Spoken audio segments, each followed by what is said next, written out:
It is with great pleasure that IPI hosts this high-level event here today. It is co-organized with the permanent mission of Finland and Rwanda.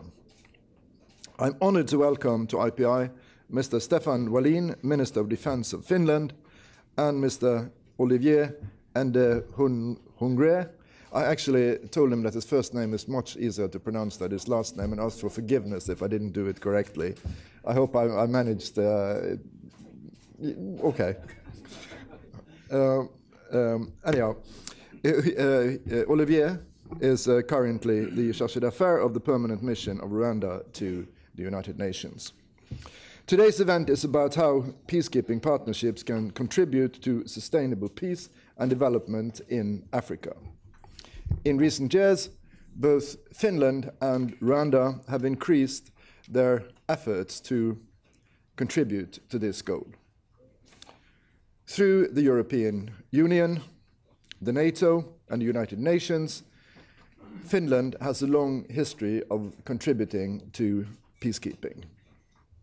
In Chad and the Central African Republic, Finnish troops serving with the European Union there provide valuable consistency when they remained and became part of the UN force during the delicate transition from the European Union to the United Nations.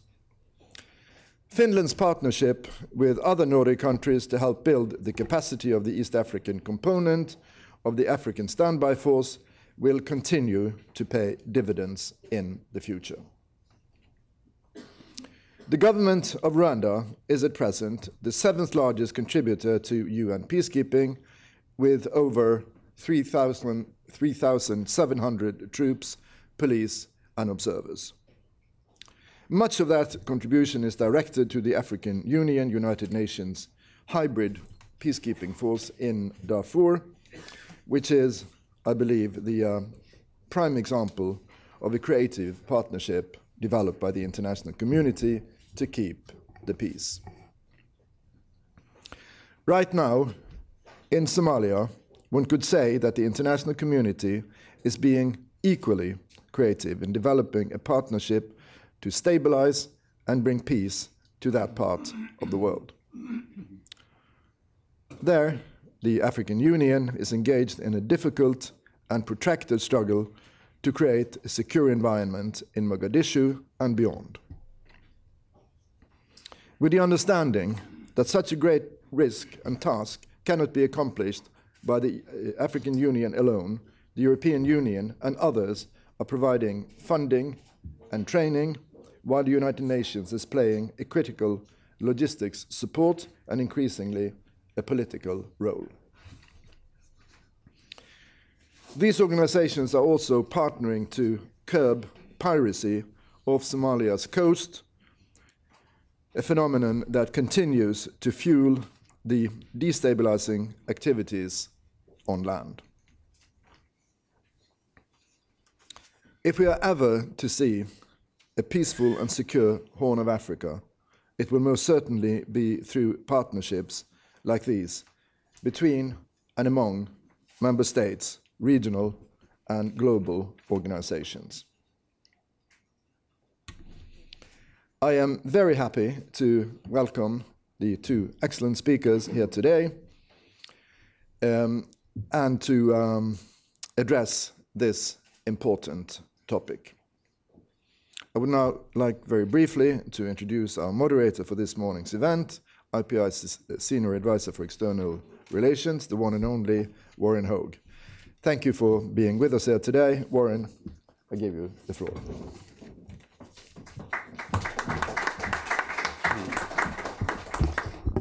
Thank you, Terje. Our subject today, peacekeeping in Africa, African Union, European Union, United Nations cooperation, is a particularly topical one because it's increasingly evident that the way the UN can be most effective, most successful, most impactful in the field is when it's working in concert with regional organizations. That is the conclusion of many conversations and meetings and symposia on improving the effectiveness of the UN that many of us have attended. Before arriving at IPI nearly 4 years ago, when I was working for the New York Times covering the UN, one of the most important ongoing stories excuse me, was the crisis in Darfur and the question of how a peacekeeping operation could be introduced there. The answer, of course, was the hybrid UN-AU peacekeeping force, UNAMID. That is the force that, as Terje has just noted, has a high complement of soldiers and police from Rwanda. Today, we will examine the prospects for the future of the African Union, the European Union, and the United Nations partnership in African peacekeeping and try to draw lessons from recent peacekeeping operations undertaken in Africa by the three organizations. The speakers will also reflect on the peacekeeping efforts of their respective governments. As Terje just mentioned, we have two very knowledgeable speakers today, and you have their full biographies in your papers, so I will introduce them very briefly. Stefan Wallin is Finland's Minister of Defense, and he has been in that post since this past June. In the 4 years prior to that, he was Finland's Minister of Culture and Sport, Minister at the Ministry of Social Affairs and Health, and for a short period, Minister of the Environment and Minister at the Ministry of Foreign Affairs. Just to show you the range of his knowledge and activities, he also served as an advisor to the Ministries of Defense, of the Interior, of Foreign Trade, and of Transportation. He also is a past leader of the Swedish People's Party in Finland, and noting that, I would like to indulge you to let me digress just for a moment to tell you, from the subject of peacekeeping, to tell you about something we did that was interesting here at IPI last January. We had a meeting that focused on successful examples of autonomy in the world. And Exhibit A was the Åland Islands, which are Finnish islands in the Baltic Sea, in which the official language is Swedish. It is a 90-year-old arrangement mediated by the League of Nations. And if I may say so, it is a worthy example of how a country can peaceably manage an ethno-territorial conflict within its own borders while granting real rights to a significant minority. Now, returning to our subject, our second speaker is, and I'm going to make an effort that Terje just made, though we decided ahead of time we would just revert to first names after this. But our second speaker is Olivier Nduhungirehe, the Chargé d'Affaires of the Permanent Mission of Rwanda to the United Nations. We welcome him here in place of Rwanda's permanent representative, Eugène Richard Gasana, whose name was on your invitations. He was scheduled to speak to you, but was called away this past weekend to the Middle East. And so we're happy to have Olivier in his place. Olivier has been the first counselor at the mission since August 2010. And previously, he was first counselor at the Rwandan embassy in Ethiopia and at the permanent mission of Rwanda to the African Union. Like Mr. Wallin, he too has a wide-ranging expertise with a background in business and tax management and positions in the Ministry of Justice and of Agriculture and Animal Resources. He was also a personal assistant to the Minister of State in charge of Commerce, Industry, Investment Promotion, Tourism, and Cooperatives. I look forward to this conversation, and to start it off, I'm happy to turn the floor over to Stefan Wallin, Finland's Minister of Defense. Thank you very much, Warren and Olivier. I would like to say that we also in Finland have some experiences of difficulties with long family names. If you remember the cross-country skier Maria-Liisa Hämäläinen, who won gold medals at the 1984 Olympic Games, Winter Olympic Games in Sarajevo. Hämäläinen is a long name. We spell it with A with 2 dots, but the broadcasting company did not have A with 2 dots, so they used an A and an E. So it was a long range of AEs, Hämäläinen and so on. So that's the way it is. Olivier, Warren. Mr. Chairman, Excellencies, ladies and gentlemen, it's really a great pleasure for me and honor to speak here at the IPI today. I express my sincere thanks to both the Permanent Mission of the Republic of Rwanda, to the United Nations, and the International Peace Institute for co-organizing this event with Finland. Today I would like to take the opportunity to share my thoughts about current issues on the field of peacekeeping from a Finnish perspective. How come? Participation in peacekeeping is an important part of international burden sharing. Finland has done its fair share by taking part in peacekeeping missions led by the United Nations, the European Union, NATO and the OSCE. Finland has participated actively to 30 UN and other UN-mandated operations since 1956, as we learned yesterday during the exhibition. Some 50,000 Finnish peacekeepers have served in these. This tradition is well illustrated in Finland's peacekeeping exhibition, which I just mentioned, in the main building, which was officially opened yesterday. Personally, I've got two elder brothers who both have served in UN operations, the first one in Golan and the other one in Kashmir, Kosovo, Macedonia. So I'm the black sheep. I haven't served in any UN operation of three brothers, but maybe I try to fulfill my duties in other ways, for instance, talking here to you right now. Ladies and gentlemen, the nature of crisis has become more complex and conflicts seem to last longer due to relapses. Too often there is no peace to keep when the decision to act is made. The case Syria is a current example. In addition, many peacekeeping operations take place in very fragile states. There is also a large number of different and often uncoordinated international actors that crowd the crisis area. This creates additional challenges. Therefore, Finland promotes comprehensive crisis management, and this means well-functioning coordination between military, police, civilian components of peacekeeping missions, as well as close cooperation between peacekeeping and peace-building actors in order to ensure smooth transitions.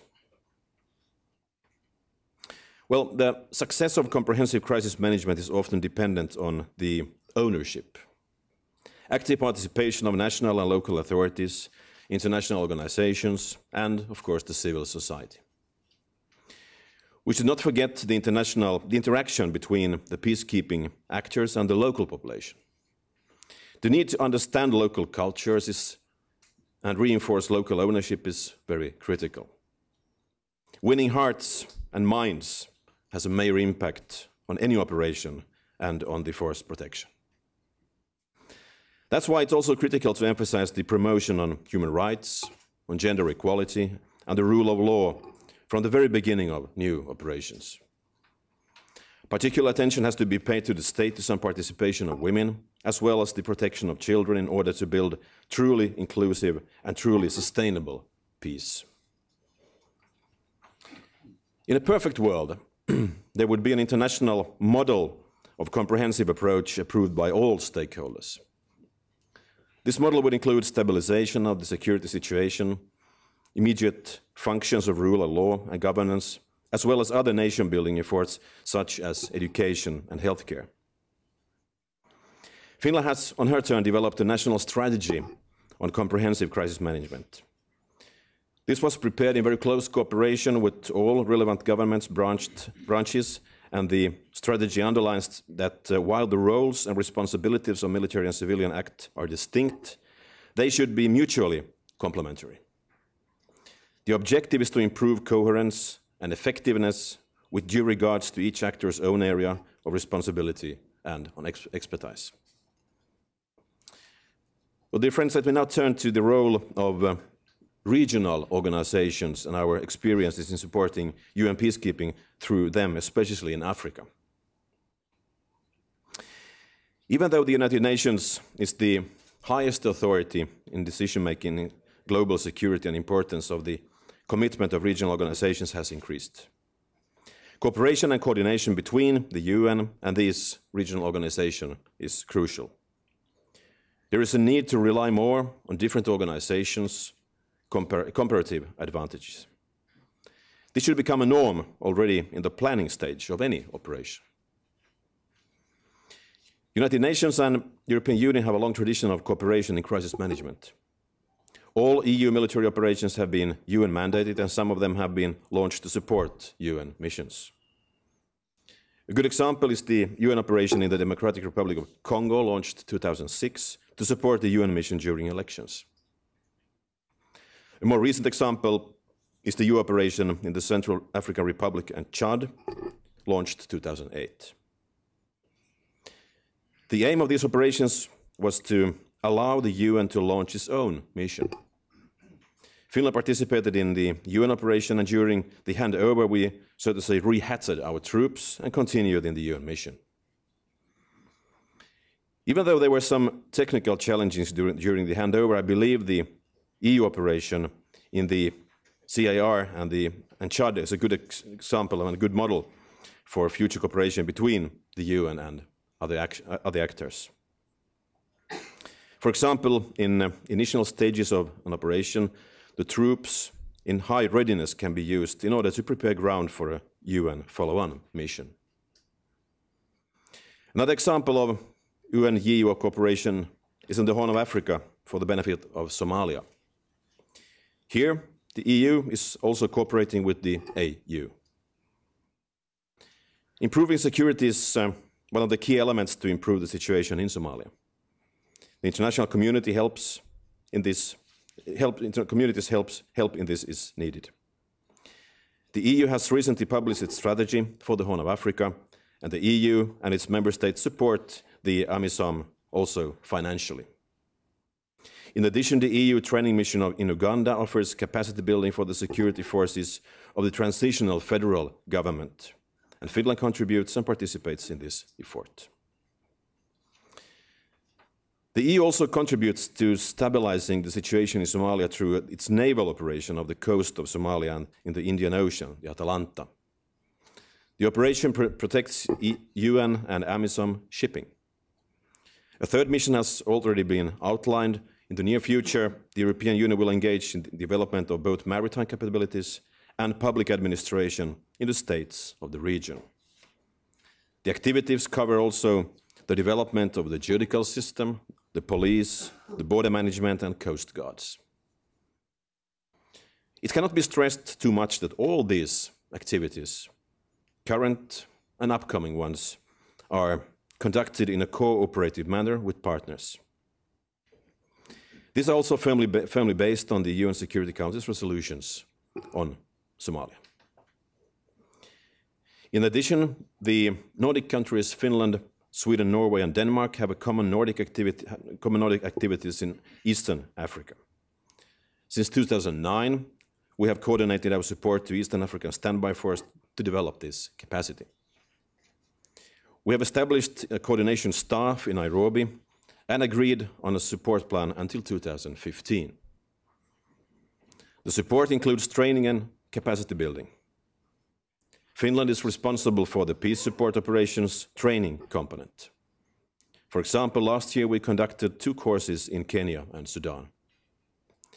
We also train African officers in our Nordic training centers.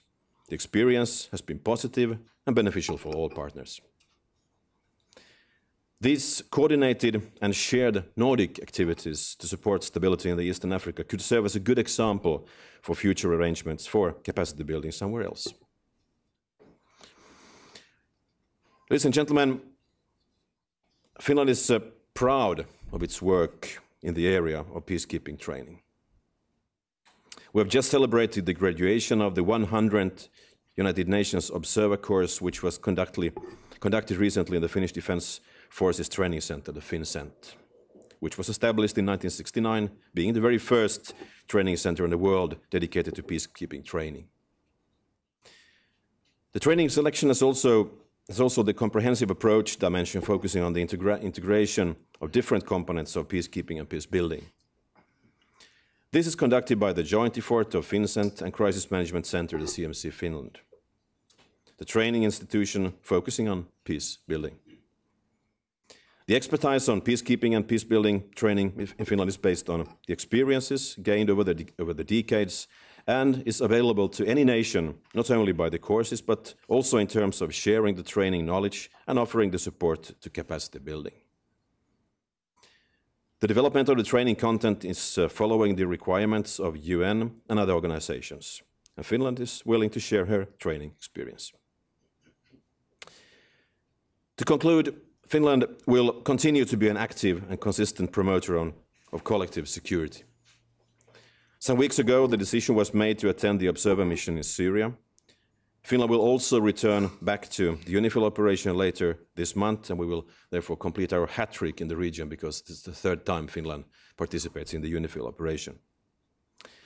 We emphasize the need for action ranging from preventive diplomacy and mediation through peacekeeping to peace building and overall support for sustainable development. Our previous president, Mr. Martti Ahtisaari, has shown us Finns the way on how to mediate effectively.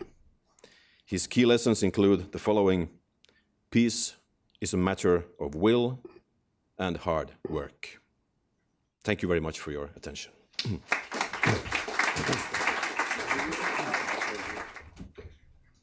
Mr. Chairman, Excellency Mr. Stefan Wallin, Minister of Defense of Finland, ladies and gentlemen, let me begin by commending the Permanent Mission on Finland and the International Peace Institute for organizing this workshop.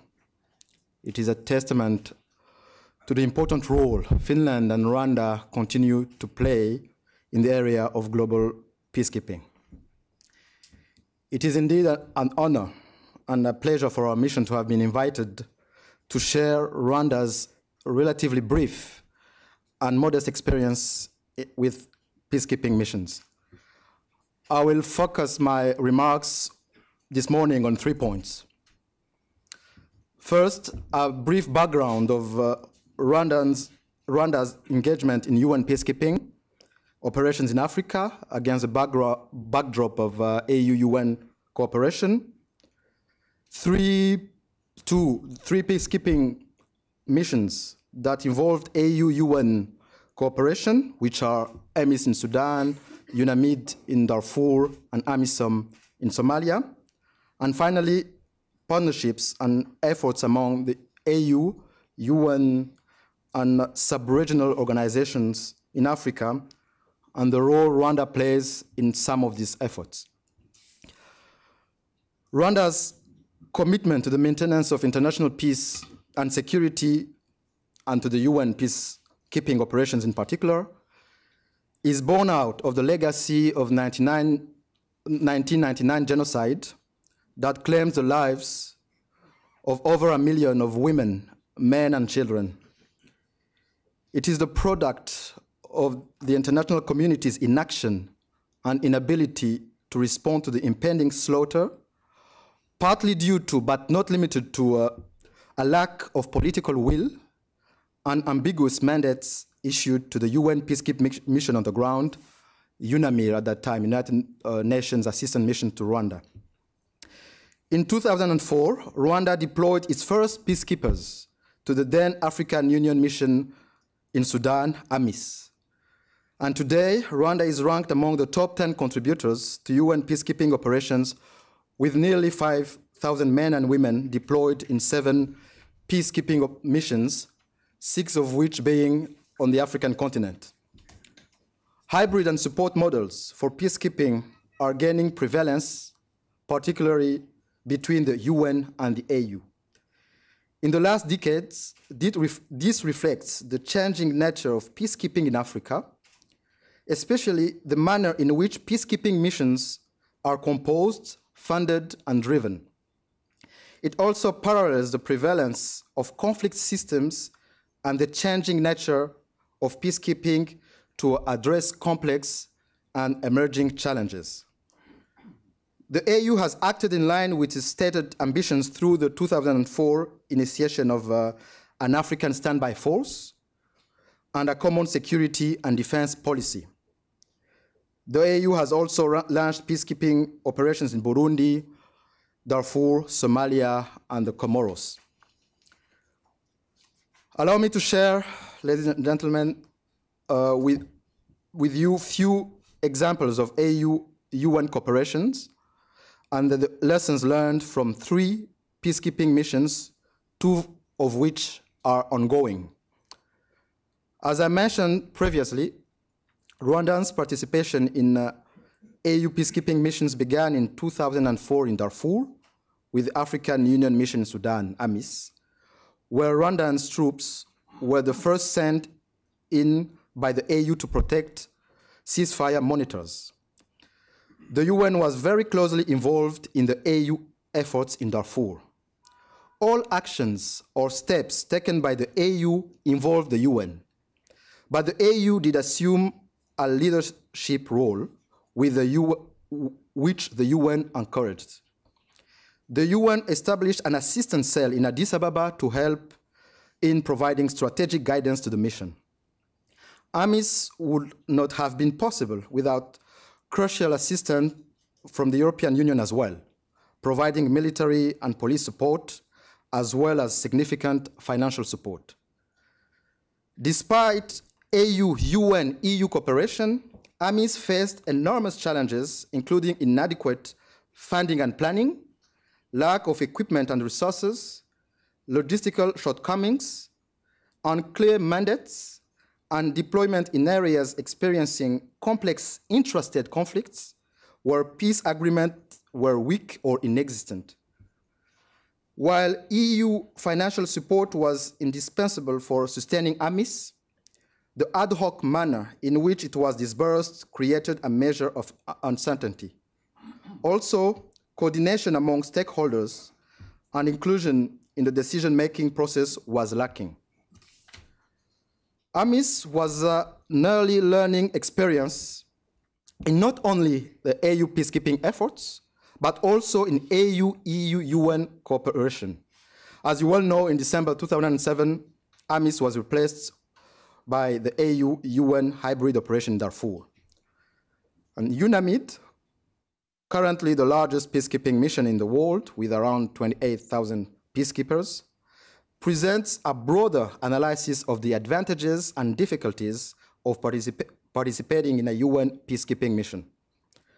A hybrid mission can provide legitimacy and promote experience sharing and organizational learning.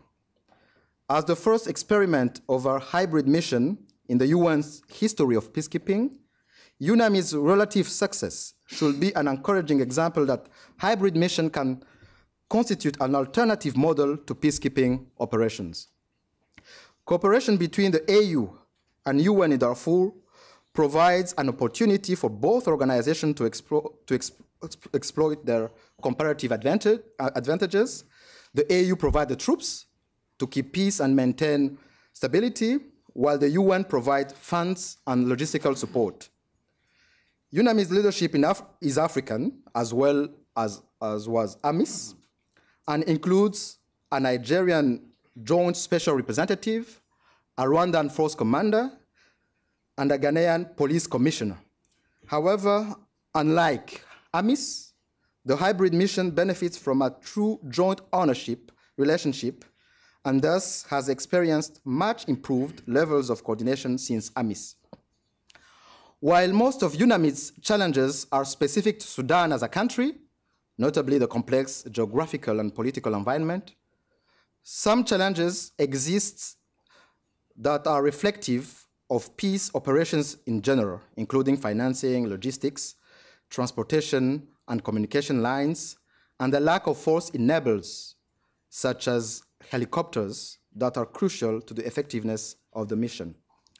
Ladies and gentlemen, the experiences and lessons of AMIS and UNAMID have contributed to an improved coordination system between the UN and the AU with the African Union Mission in Somalia, or AMISOM.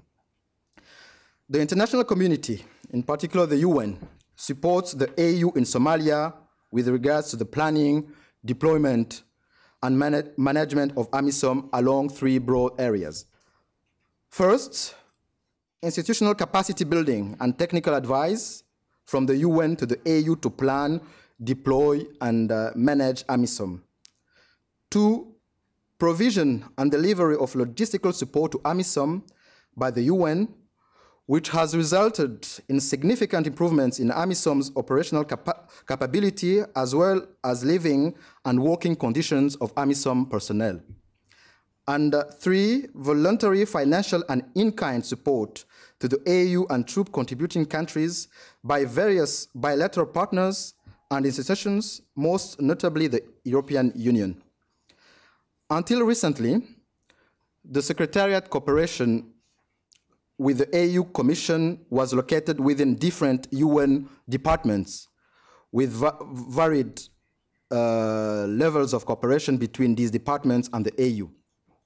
The establishment of the UN office to the AU in July 2010, headed by an Assistant Secretary General, is a welcome attempt to integrate the mandates of the different UN offices to the AU, including an AU peacekeeping support team and the UN planning team for AMISOM, and the joint support coordination mechanism for UNAMID.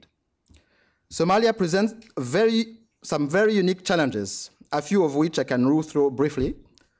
First, AMISOM's most fundamental challenges is how to act as a peacekeeping operation when in general there has been no peace to keep.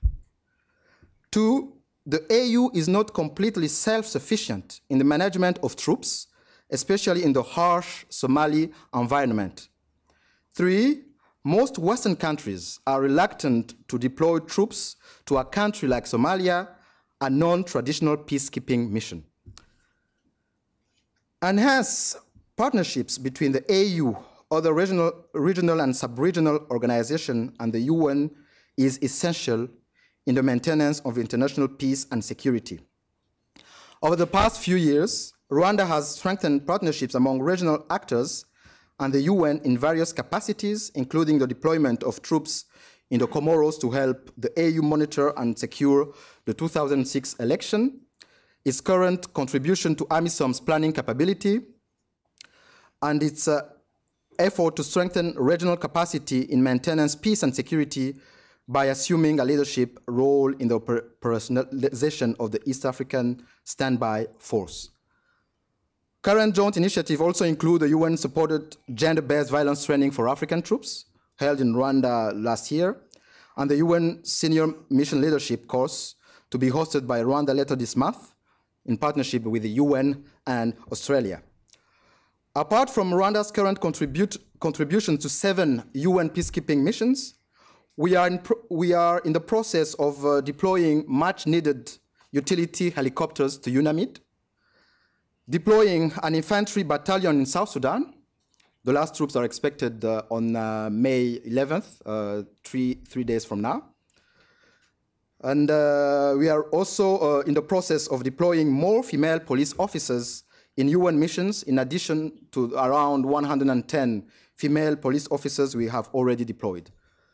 Ladies and gentlemen, although the AU, EU, and UN cooperation has improved peacekeeping in Africa, majority of the support to AU is in form of capacity building, planning, and financial support. While these areas continue to be in need of support, this remains ad hoc, fragmented, and sometimes politicized. Within African contexts, these 3 organizations, AU, EU, and UN, are strategically affected by some challenges, though in various degrees. And African TCCs are concerned mostly with their weak early warning system, failure to rapidly respond to a crisis or multiple crises in Africa, and the inability to sustain missions in the field due to political and financial constraints. Successful bilateral arrangements seem to work in terms of force preparation, strategic lift, and contingent own equipment in some cases, but such initiatives are equally unpredictable, fragmented, takes long to materialize, and TCC end up deploying with a void caused by an ineffective strategic headquarters and unable to exercise effective control and oversight over AU mandated operations. Therefore, there is need for a more coordinated, coherent, predictable, and sustained UN and EU support to AU with aim of assisting the AU to restore its structural and capacity issues, early warning system, and timely deployment. Ladies and gentlemen, let me conclude by saying that past and current experiences have shown that strengthened cooperation among these actors can provide an alternative and viable model to traditional peacekeeping operations. At the same time, such operations strengthen Africa's capacity to respond to challenges to peace and stability in the region. However, there is much to improve on such cooperation.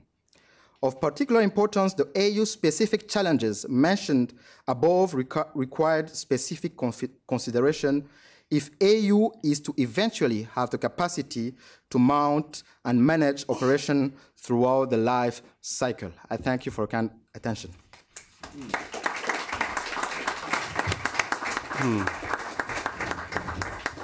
Olivier, thank you for that. I just wanted to make one comment about something that Stefan said. When he first said that Finland created the first training center for peacekeepers, I jumped because we always thought we did here at IPI. But then I looked a second time, and you created yours in 1969. We began life in 1970. So I don't want to challenge that statement at all. You're correct. But I just wanted to use it as a way of just saying how we did begin. We were known up until about 5 years ago as the International Peace Academy, IPA. And the reason for the word academy was in 1970, in this building, IPA began as a trainer of peacekeepers. Why didn't the UN train its own?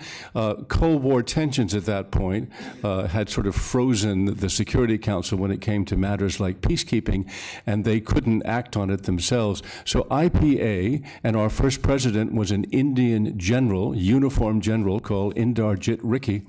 And at the beginnings, IPI was a lot of uniformed officers in this building being trained for peacekeeping missions. Of course, the UN then took it over and does it more fully now. But I'm happy to acknowledge that Finland got there first.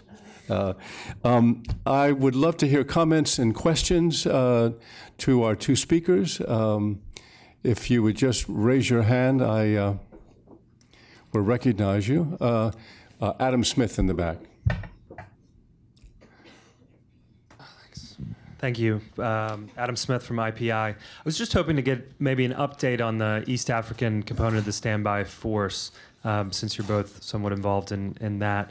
And then also maybe press you a bit on the future of Somalia. We heard a little bit about the fragile situation and the difficulties right now that the AU is encountering in Somalia, but maybe going forward, what kind of institutional arrangement or partnership makes sense if there is greater stabilization over the next 12 months. Thanks.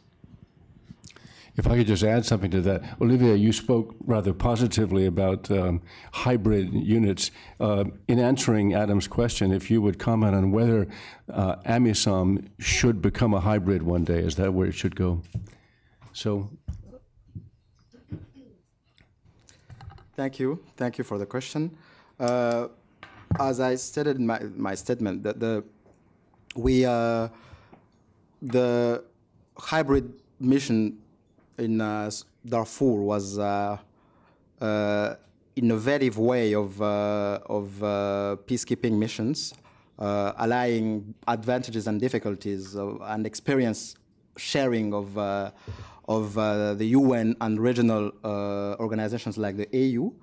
And we view this positively as a model to apply in other missions like Somalia.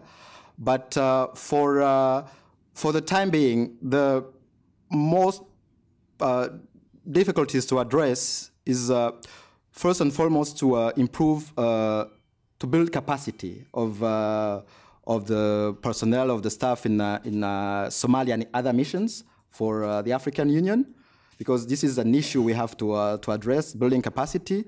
And second, to have support by partners, UN or EU, which are more predictable to enable TCCs and the AU to face the challenges related to those missions.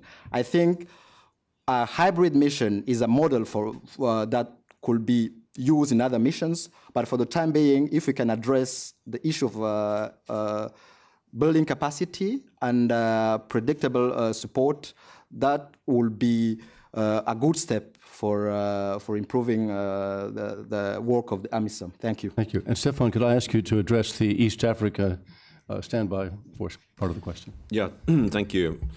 In fact, I expected Adam Smith to ask about economics. But this was also a jolly good question, thank you.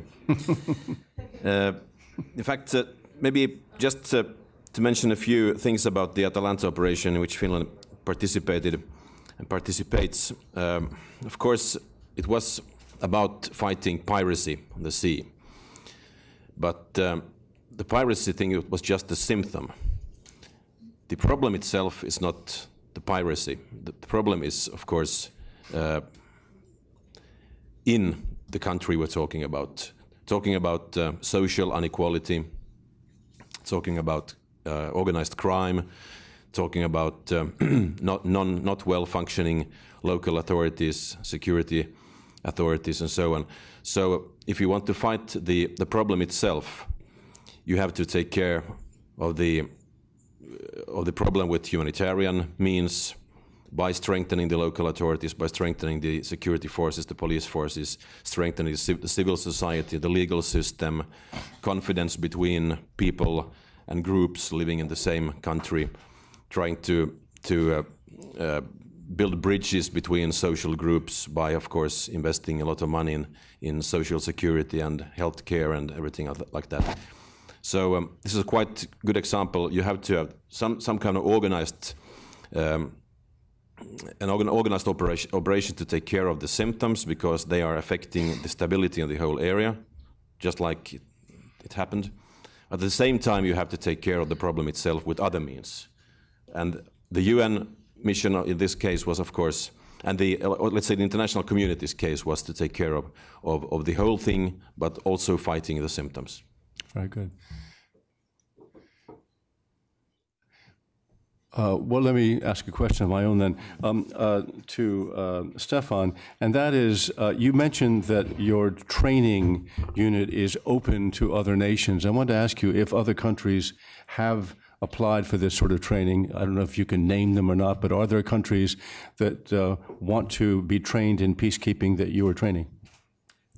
Well, the answer is yes, but I think we have some expertise here in this room who could tell us a little more details about the numbers of international peacekeepers and also the countries involved. Maybe Jukka Tuononen is the one. If you would just wait for the microphone, thank you.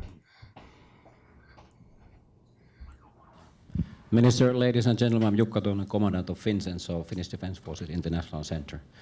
Relating back to the Adam Smith questions first about the support to African or Eastern Africa Standby Force.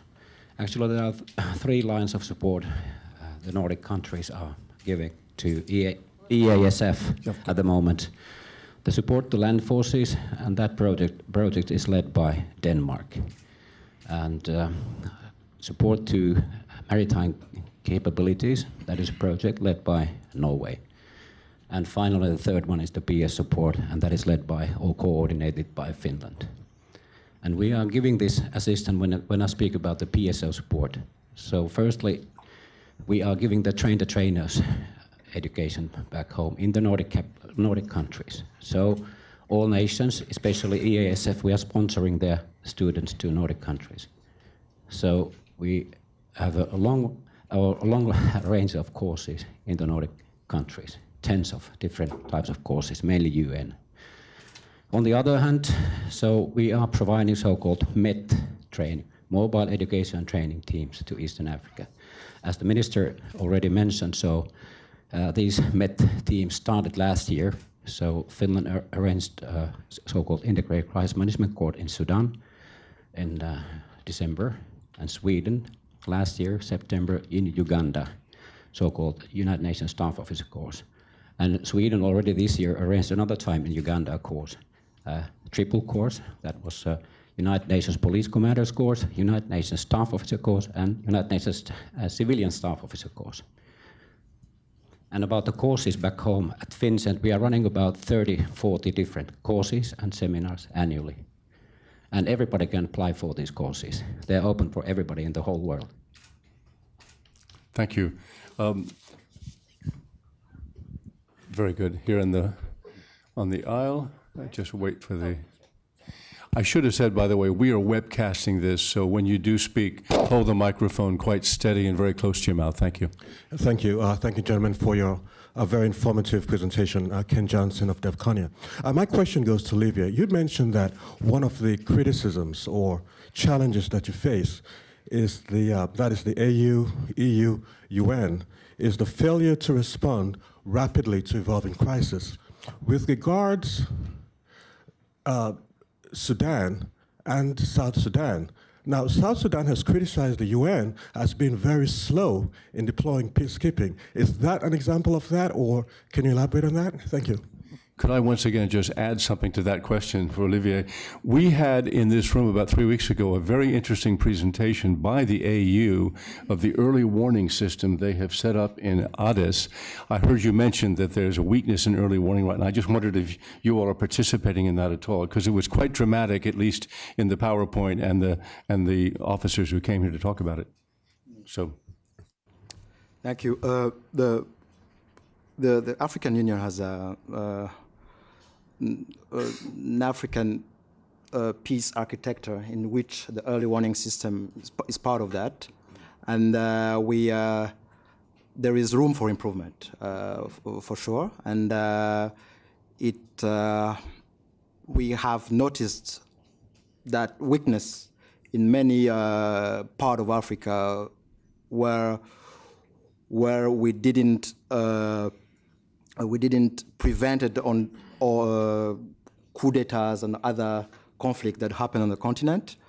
And on the South Sudan and Sudan conflict, it is true that the African has been the first to have a plan to resolve the conflict between both of them, both of countries, Sudan and South Sudan.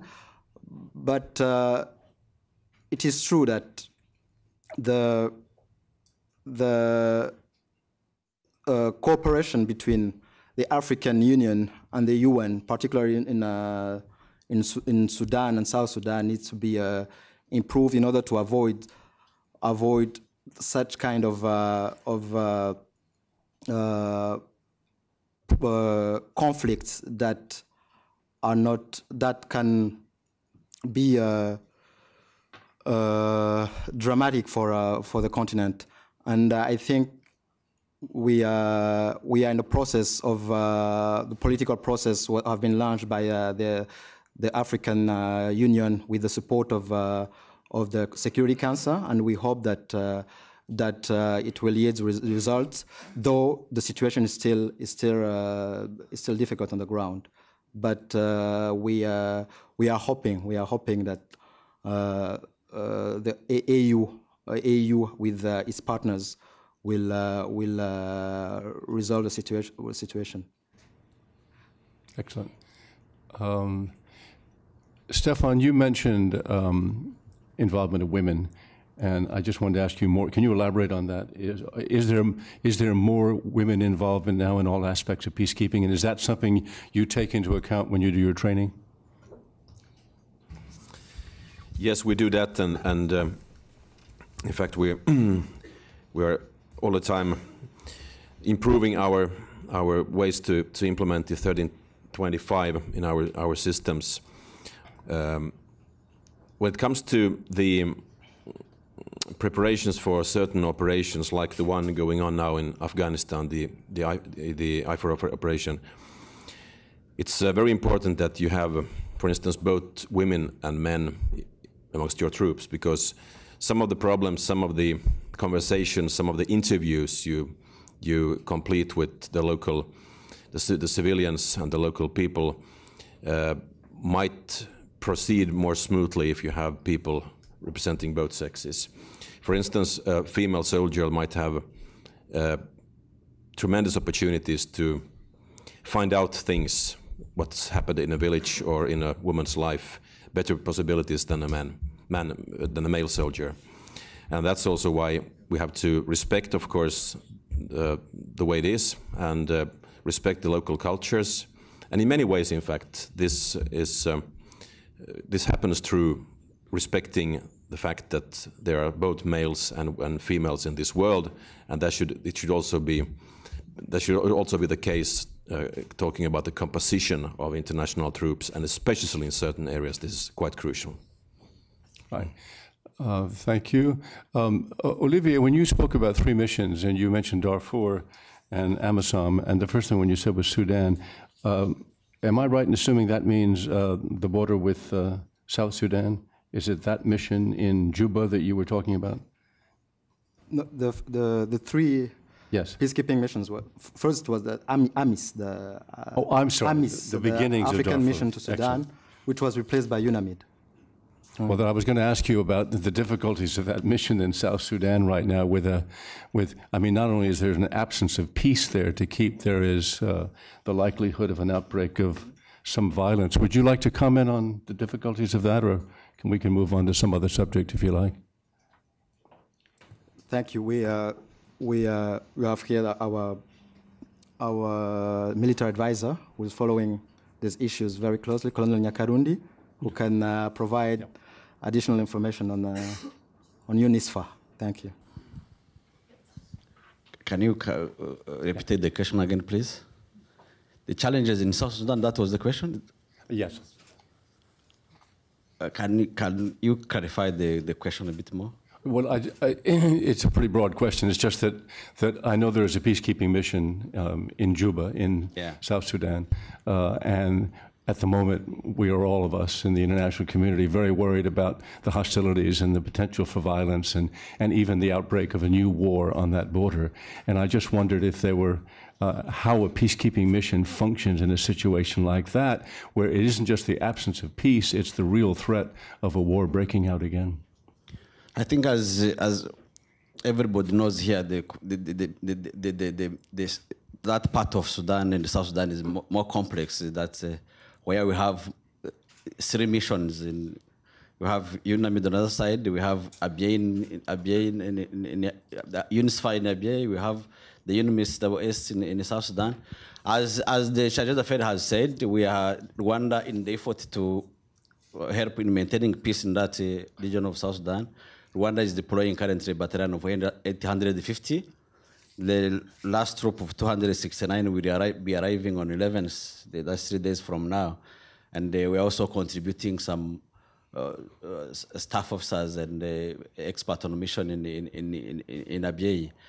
And I think with the ongoing effort of African Union, as has said, and the support of the Security Council, and the timely deployment of the force, maybe the situation can improve. But again, as they have said in the other mission, the challenge remains the add effect of the mission. How does the mission achieve the add effect? Whereas the deployment takes a long time to materialize, whereas the enablers are not deployed. So those are the challenges that even if we put force there, they will keep, the challenge will remain. But I think with the ongoing political efforts and the deployment of force, if the force gets enough logistic support, I think they will be able to control the situation. Thank you. Mm-hmm. Stefan, you mentioned that Finland is rejoining UNIFIL, the peacekeeping mission in Lebanon. I want to ask you 2 questions. Was your departure and your re-entry just normal rotation, or were there reasons you left, and are there reasons you're going back in? And I also want to ask you about, you mentioned that Finland is to join the observers in Syria. I'm not sure what my question is, but that's a very interesting situation, and I would hear your comments on that. Yeah, thank you. The operation in Syria is not without risks, to put it that way, and this has been clearly recognized also during the last couple of weeks when the international community and the UN has investigated the situation a little bit more, and of course guaranteeing the security for the international observers, guaranteeing logistics, the transportation, medical health care for the participants. All these are questions that have to be solved before the operation can be completed in a secure and proper way. So, but of course, it's very important that all the stakeholders now listen to what Mr. Kofi Annan and his staff says, and of course this goes very much for the Syrian administration itself, because it's very much up to them what's going to happen there right now, talking about stability and security. The UNIFIL case, well, let me start by saying that Finland has a kind of a marginal we can participate in an operation also, new operation or new and old operation also, because we have only about 250 soldiers right now out in the world participating in different operations. It's a kind of all-time low, in fact, since 1956, so we have a margin to go up from there. We will participate with about 180 soldiers in UNIFIL. We got the question from the UN side whether we would like to participate together with the Irish friends we have, and we considered it for a while, and in fact it was just a short while, because it was quite clear that we'll like to carry out our responsibilities also for the third time. We know the area, we know the problems, we know the situation, but of course you should never underestimate what's happening in that area, even if you know the circumstances. World is full of surprises, also negative surprises, so we have to be very well prepared for every operation, and we will be that when we move our soldiers, our troops to Lebanon in the end of this month. Thank you. We have 2 more minutes, so this will be our last question. Thank you very much.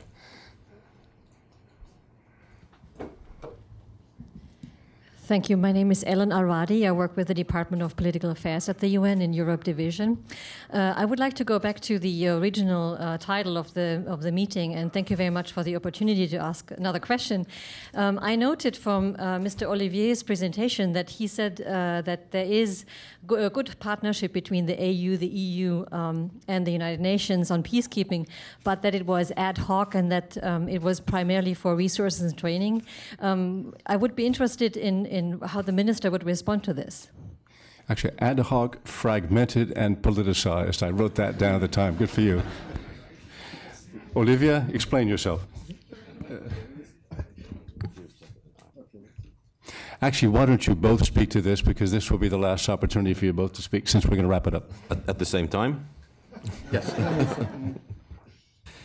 Well, let me just give one example. The Chad operation was started by EU because the UN system might sometimes need some time before it's ready to act. So that's why it was very important to start up the operation, to show that the international community was present, was taking control over the situation, and kind of making way for the UN operation that then came into force when the time was right and when all the decisions needed were taken. So this is, I think, a quite good example that you can have a kind of joint venture for the same purpose, for the same aims, but with different schedules. But the most important thing is that you act as quickly as you can, and in this case this was the order: EU and then the UN, but the same hat. Thank you. Actually, I said sometimes politicized.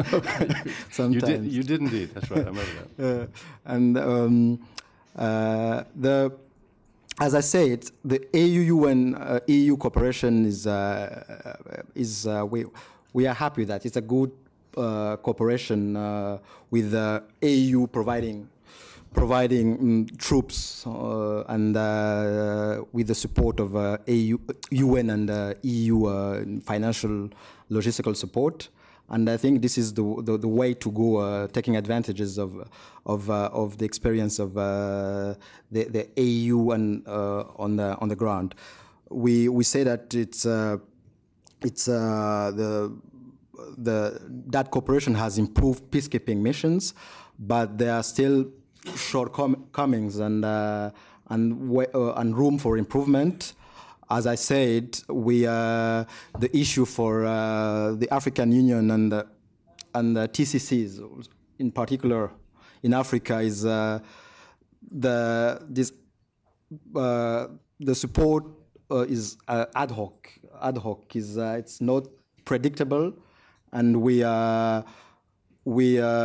it makes difficult to plan for TCC. Sometimes they have to intervene without clear support, logistical support for the missions.